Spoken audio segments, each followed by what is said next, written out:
Good morning. Good morning, mate. Let's talk then about that missed penalty from a man who took plenty during his career. Would something like that have affected you?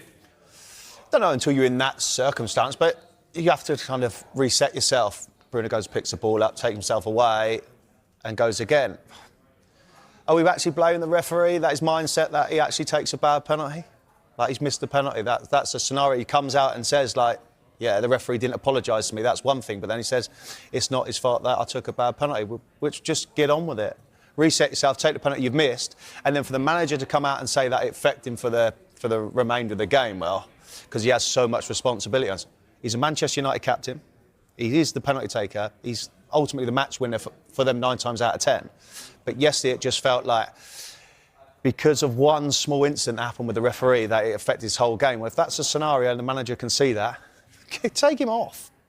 There's 2 points, I guess, to it. The back part of what we heard from Bruno Fernandes there, he says, it upset me because the referee didn't apologise. That is what triggered me in that moment.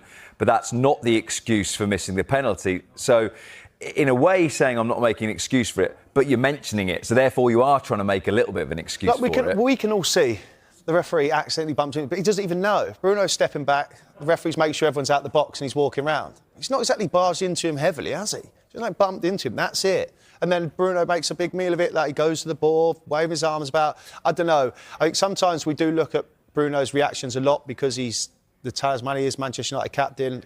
But ultimately, he don't help himself a lot of the time.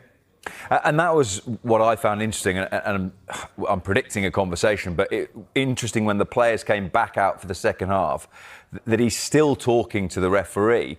Now, that might be a totally separate conversation, but it sort of gives the impression that he's still a little bit affected by the penalty miss. It could have been about anything, but I think we look at it now, especially what Rúben Amorim's come out and said it like affecting his performances, we could see.